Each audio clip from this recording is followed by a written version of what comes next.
back in the spring of 1990. It's George McClain, a South Jersey high school and youth league official back since 1990, certified in baseball, basketball, football, 26 NJSIAA state championship games, 5 tournament of champion games in his career. He's the president of the South Jersey Basketball Officials IAABO Board 196, the New Jersey Football Officials Association of Atlantic Chapter assigner. So he's assigning the officials for football, and then the Junior Football League's assigner for Cape May and Atlantic counties. No better guest, in my opinion, to talk about this headline and answer this right off the bat. Referee shortage. It's a big problem for high school and youth sports that is getting worse. So let's start with this, Georgie Mack. Agree? Totally agree, Pete, without question. We're having guys go away in season. They're quitting, predominantly because of youth level incidents, and we'll get to that later. But yeah, there's no question, PT. We have a shortage, and as Phil alluded to, it's going to continue to get worse over the years. Now, you and I talked also about the age of the officials, right? You've been doing it for 30 years, so that means you're not 20. Even I can figure out that math, right? You know, and you might have heard me say to Phil too, like because you mentioned to me yesterday when I was chatting with you, some of your clock guys, the guys that are not on the field anymore, but they play a very important role. They're still hanging on because they love it and because you trust them, but their age starts with a 7. Yeah, there's no question. I did some numbers for you. I'm north of 50, obviously. In the South Jersey Basketball Officials Board 196 chapter, we have 174 members total. Of that, 114 are 50 years old or older. In the NJFOA Atlantic chapter, 75 members total, field officials. 49 of those 75 members are 50 years old or older. And as you alluded to, 7 of those being 70 years or older, and that affects the median age. But north of 50 is the number, and that's what we see, and that's what we have. We have 4 members between the ages of 20 and 30, 4, and only 14 millennials. And the problem is they don't want to come out and take the abuse.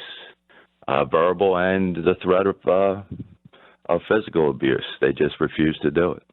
Well, let's start with that then. The threat of abuse, and for $75 or $80 a game. I mean, in 1990, what did the referees get paid? When I started, and we're talking about the Jurassic age of dinosaurs, but a varsity game was somewhere in the $30, $35 range, PT. And you know, I hear stories of guys doing sub-varsity for $20. Yeah, it almost, I mean, this is a weird comparison, but like when I first started as a golf caddy, you made like $15 a bag. And by the time I was done caddying 10 years later, it had been up to like $60 or $70 a bag. And I'm sure now if you get anything less than $100 a bag, you did something wrong and you pissed the guy off. So, I mean, I know it's a different analogy, but the biggest point, George McClain, is you're not officiating for the money. No, it's not about the money, especially at the varsity level. You're talking about $86 per official for a 6-man crew. The timer gets a little bit less. But the problem is the factors that go into being a varsity official are, number one, you're required to attend a 90-minute or a pregame 90 minutes prior to the contest. So you may have travel. As you referred to Don Bosco and my career, listen, playoff time, I've been to the foremost point of the state, which means 2.5 hours to MetLife or to St. John or St. Joe Montvale or Don Bosco in Hudson County, St. Peters. 2.5 hours in the car to the venue. 90 minutes prior to the contest, you must be there for a pregame with your crew, chain crew, and operator. Factor in 2.5 to 3 hours per contest now, PT, due to replay, due to spread offenses passing 40-second clock, and then 2.5 hours back. And as people pointed out to me, it equates to less than $12 an hour these days to do a varsity contest. So that's a factor. And with replay, now everybody's scrutinized. I mean, we only have 4 camera angles. The NFL, with those 17 camera angles and these guys ref into replay and to TV, it's unwatchable. It's an unwatchable product. But back to varsity ball, yeah, $12 an hour, less than $12 an hour when you factor in everything. So definitely you have to do it it's almost for the love of the game, and you're seeing then the replacements, like the next generation doesn't exist right now. What are some of the things you've tried to do just as an assigner or a veteran official to try and bring these guys in, and then when they get in to try and, I don't want to say protect them, but sort of just gently guide them along and have them understand this is how it works? Well, you're losing them within the first 2 to 3 years. But prior to that, the commitment, we're trying to lessen the commitment of time and travel. Right now, you are required to attend 7 to 10 meetings, Monday night meetings at 2 hours in length. And we want to, I want that to go away. I'm looking to create online certification, both in testing for certification of the football, basketball, baseball officials. We want to be able to do that online. We want to incorporate huddle training, which we already have, which is film study. And then we want give the guys an opportunity to get in and on the field at the youth level, get mentored, create mentoring programs where they're in the company of somebody like myself who's got 30 years and all the game management principles that you need to to facilitate a game site. So we're trying to do that. I want to do that. I want to go to online as opposed to physical, requirements. The other issue is at the youth level, social media is a major factor, as Phil alluded to. Facebook are the parents and fans. Snapchat and Instagram are the kids and the players. Well, most of the prospective officials in the 20 to 30 age group, or the millennials, are in social media. Most of the people north of 50 are not. I refrain from it. My name's in mostly everybody's mouth in South Jersey sports anyhow, so I don't need to see any post, either negative or positive. I just refrain from social media.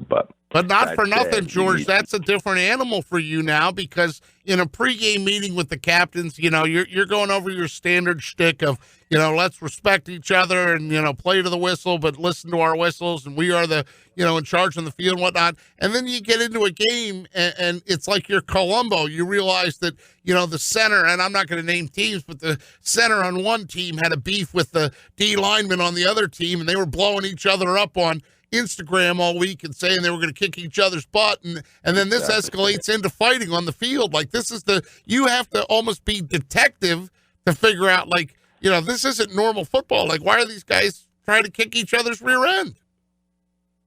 That's exactly right, and that has happened, and it happened 2 weeks ago. Unbeknownst to us, to my crew or myself, Instagram and Snapchat, these kids were just bringing it from Monday to Thursday to Friday night on the field.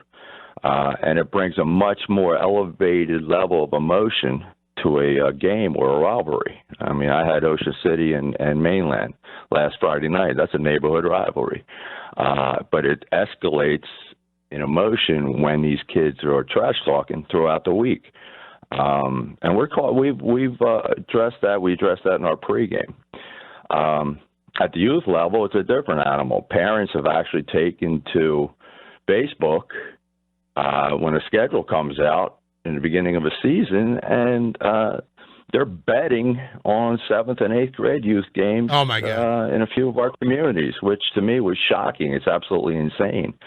But they're putting undue pressure on a 7th and 8th grader to perform to cover a spread because they're betting a mortgage on a particular game in season. I've never heard of that in 30 years. That brings an added dimension, and that is Facebook, and that is, again, now you have parents trash talking, and the emotional side of it carries over to the players and their performance. It led to obviously ejections, punches, fighting. Once the game got out of hand in a blowout, officials figured out there was something underlining at this game site, and it created a mob scene.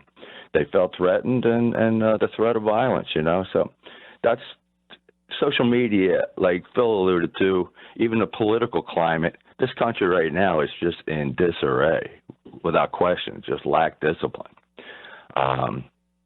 We had another site in Atlantic County, I would say 4 or 5 weeks ago, PT, where we had 2 Pee Wee parents get into it in the bleachers.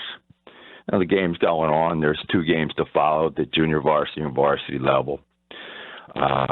And unbeknownst to the crew in the white hat at that game site, one threatened the other. He leaves. He comes back in a short time. He brandishes a gun. Oh, gosh. Before you know it, you got 4 or 5 squads from PD responding, and they got their guns drawn. The officials were like, this site's over, terminated, game over, get in your cars, go home. And rightfully so. You leave. You got to go. You can't risk the, potential of gun violence. 2 weeks after that, we're at a site, and there were shots fired behind the bleachers. Turns out it was a paintball gun. But because of the shots being fired, you got 2 teams that are face down on the field and on the sidelines, parents running for cover, officials running for cover. That site's terminated. The threat of violence is real. All right? And the veteran officials, i.e. myself, and those that are north of 50, they're refusing to work at the youth level and take those assignments. That's creating a problem, and that's creating your shortage as well. When they start to go away, and you can't get the millennials or the 20 to 30-year-old age group to come out, there's your problem, Pete. Yeah, George McLean's with us. Since 1990, he's officiated basketball, football. He's elevated himself to the assigner and president of local boards and chapters. George, I'm sitting here thinking about the youth level, too, and how unfairly the officials can be a target because really they're the only people getting paid to be there. The coaches are volunteers. Correct. And I thought Phil brought up a good point, too, about that sense of entitlement where because the parents pay so much to have their kid on a youth team or a travel team, and we didn't even get in. We're talking football mostly with you, but Phil dipped into soccer a little bit as well because soccer can be so subjective. And I guess the other thing you talked about that really highlights it is that at a high school game, there is, usually some local police around and there's a site manager and there's some structure. At a youth game, what do you have, a rope sometimes or maybe nothing? And, there's nothing to stop Joe Parent or Jill Parent from getting up out of their, chair and just walking right up and screaming at you. All valid points. They're being addressed. We actually had to have ropes put up at a playoff site last weekend that I was at. I ordered them, the area roped off. Logistically, you don't want insurance issues, obviously. But at the Cape Atlantic Junior Football League level, there are administrators and executive committee, again, at the Atlantic County Junior Football level. You have individuals that are working to come up with ideas for public safety. One, I want PD at the game sites, as you alluded to. That's important. I don't want to come to a point where I have to wear Kevlar or a bulletproof vest to officiate a youth level football game because there's a potential for a problem. We have night games, Saturday night games. Bill pointed out, high school level, you're going to have to go from Friday and incorporate some Thursday night games because of the shortage. Then you'll have Thursday night, Friday, and or Saturday games. Well, at the youth level, it's Saturday night after a Saturday afternoon high school game. We're going to have to move some of those sites, if not all, to a Sunday day, all right, with the threat of violence that's out there. Move from night into the day schedule. Get parents off the field. In the Cape Atlantic Junior Football League, they issue sideline passes, which is imperative to get these people that don't belong on the sidelines off the field and in the stands. We got to hold coaches to a higher standard, PT. Misconduct, abusiveness, verbal abuse is just unacceptable, and it's escalating. I.e., you got to go with suspensions or expulsion, online training and certification, sportsmanship, code of ethics. There's a lot of ideas that we're bringing to the table, and we have to implement. But those are just a few. Yeah, and it's kind of, is there a part of you, George McClain, that's a little sad that it's come to this? I mean, as a lifer, as a guy that's done this for so long, and you remember, I'm sure you still, even in this toxic climate, see moments of pure joy of a young kid in Pop Warner or youth football that makes a big play or scores, and it's a nice celebratory moment for a family. But those, I guess, are far and few between. The ones that stand out are the negatives. Well, it's funny you mention that, because it's one of my pet peeves is not to impact the game, to fly under the radar, to get in and get out without incident. And I've been in some games, I would say the most important games in the state's history, obviously. Haven't done those state finals and tournament champion games. But you don't want to impact the game if you can. And at the youth level, especially at high school level, when I go into a game with my crew, we have, we're not there to dot the field with laundry. We're not there to throw foul after foul after foul. Now, yeah, we're reffing the replay now, and there are 4 camera angles. But if I got a backside hold and a rollout, then I can, move to the rollout, quarterback's arm, he throws the ball downfield. We're making plays. We're there to allow the kids to play and make plays, and as you said, make memories. Can I find something on just about every play? I can, Pete. And you try to coach up the kids, and the coaches are trying to correct them and explain the rules and teach them the rules, and we're doing that, and enforce the rules. But you can throw a flag on just about every play out there, it seems, especially at the youth level. A peewee kid or a 6 and 7-year-old sanctioned taxi player can barely hold up his helmet when he gets in a 3-point stance, let alone stay still until the snap. Right. Parents are screaming. Parents see everything. Parents create issues and problems. He's moving. That's a hold. That's a block in the back. That's a 68-yard touchdown on the opposite sideline. Right. All right, that's what that is, sir. All right, that's a memory. What did you think of the National Federation of State High School Association with their campaign? And Phil writes about this in his piece. They got a video out titled "The Parent Seat," and it's where they advise parents, act your age, stay in your own lane. Will that have any impact, or will the parents go, well, that must be some other parent, it's not me? It's insane. It's, again, Facebook, social media. Adults have to act like adults. And at the AAU level now, like you said, they're spending thousands of dollars on their kids. I think everyone thinks they have a D1 prospect or player. Statistics will prove that to be wrong, especially in South Jersey. But there is no entitlement. Act your age, act as an adult, supervise your kids. Kids don't respect supervision because the parents don't respect it. So if the parents are disrespecting the officials, verbal abuse, language, misconduct, etc., the kids are going to do it. They're going to emulate their parents.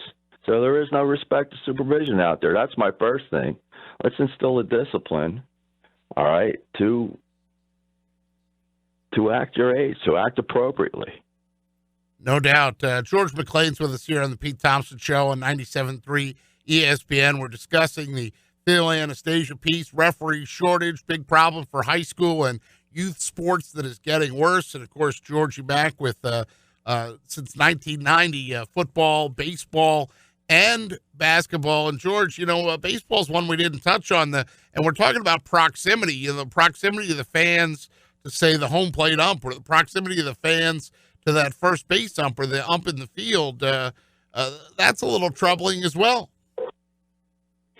Oh, there's no question. And if you watch the MLB playoffs and World Series, you're seeing what? You're seeing a trend moving toward robots. I don't even think the major league umpires can accept the scrutiny they're under with the now.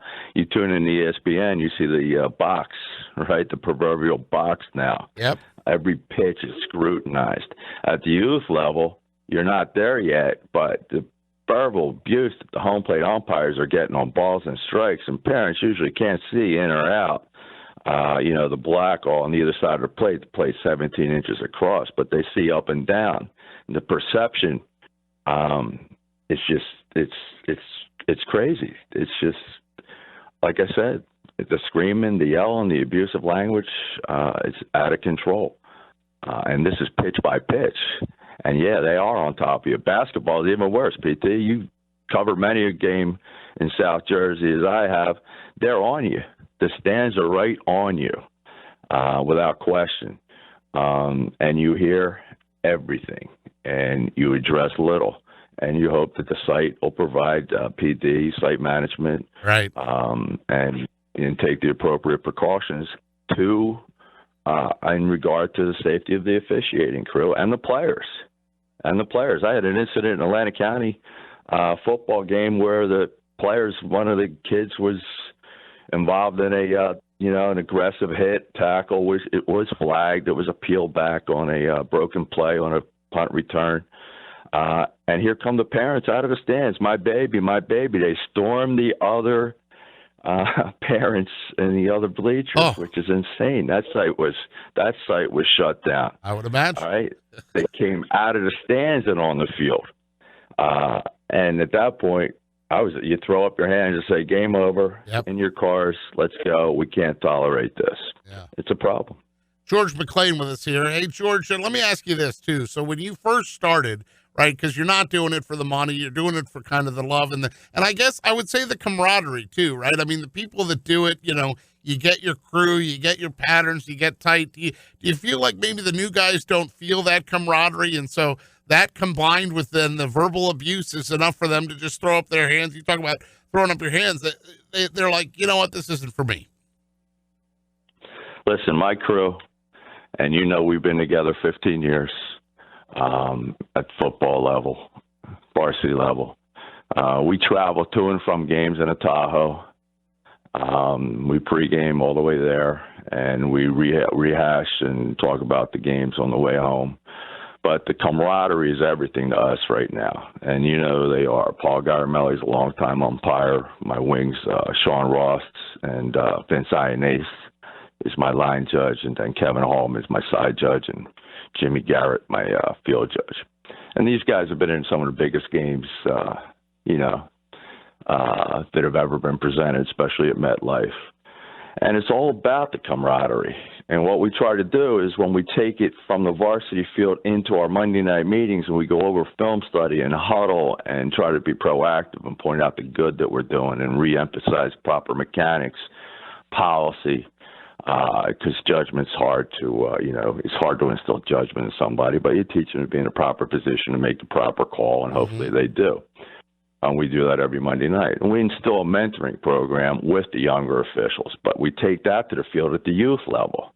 When you bring in a cadet, i.e. 1 year, second-year cadet, put them in a head linesman position with the chains, and we take radios. We have radio communication devices now where we actually can communicate in-game at the Pee-wee, at the youth level site, and at the varsity level as well. So we're talking constantly now.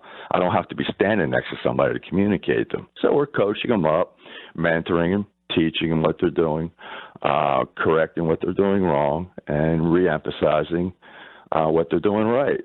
All right, and it's working. But you factor in the abuse, the verbal and potential for physical abuse or violence. That's why they go away. Yeah. It's not because of lack of camaraderie or training. We're doing those things. We've taken those steps. It's the mitigating factor of the potential for violence. No one wants to take a bullet for anybody out there at the youth level. Right. Couldn't agree. Couldn't agree more. Problem. No, it's a strong statement. I couldn't agree more, George McClain. Stephen on Twitter, just while we've been talking here, put up, all parents, coaches, players, and officials should be provided with a mandatory training similar to concussion certification that assists, educates everyone on expectations and game management. And I would guess, as I read that to you, George, your answer would be, well, we're doing it. The officials are doing it. Absolutely. We're held to those standards on a code of ethics standards. But certification is year in, year out. Per sport that you officiate, you have to recertify every year in an online recertification. Concussion, he alludes to concussion protocol. National Federation of High School Sports, NFHS.org, has a website set up for courses as parents, officials, players, coaches. You can go online. You can go through the 20 to 40-minute certification course, as all officials do. You can go through the heat stroke certification or heat advisory course. There is a course for misconduct and sportsmanship, coaching youth at the youth level for coaches. So these courses are available through the NFHS.org site. Whether you pay for them, they're free to officials and coaches. I believe parents may have to pay a $15 fee, but they should be mandatory. I make them mandatory at the youth level. Both organizations, Cape Atlantic Junior Football League, the Atlantic County Junior Football League, and their administrators enforce this. And each coach, head coach or assistant at all four levels, taxi, peewee, junior varsity, are required to provide a certificate that they've completed and passed the concussion protocol, the heat advisory, and a code of ethics. Sounds like there's some protocols in place, and certainly maybe some more could be needed, right, George McClain? You got a game today. Where are you headed today? I was in Hamilton last night, and Hamilton obviously held serve at their home site and dominated a Brick Township team. Hamilton does what they do, ground and pound, and Jimmy Rouser does a great job, he and his staff. And, they've been around a long time, so they're ready and geared up, and they're going to go, they're going to march forward into a semifinal. Games are coming out Monday for the semis for next week. So I'll know where I'm going, as will my crew on Monday, and that is yet to be determined, but you can book it. We're going to go deep in the playoffs, and we're going to enjoy the run, as are the players and the teams. In 1990, the spring of 1990, George McClain started officiating South Jersey High School and Youth League sports. He certified in baseball, basketball, football, 26 NJSIAA state championship games, 5 tournament of champion games in his career, president of the South Jersey Basketball Officials Board 196, New Jersey Football Officials Association Atlantic Chapter assigner, Junior Football League assigner for Cape May and Atlantic County, and he's been our guest here on the Pete Thompson Show on 97.3 ESPN. George Mack, I can't thank you enough for all your insight and your stories, and I know I'll see you on the sideline soon.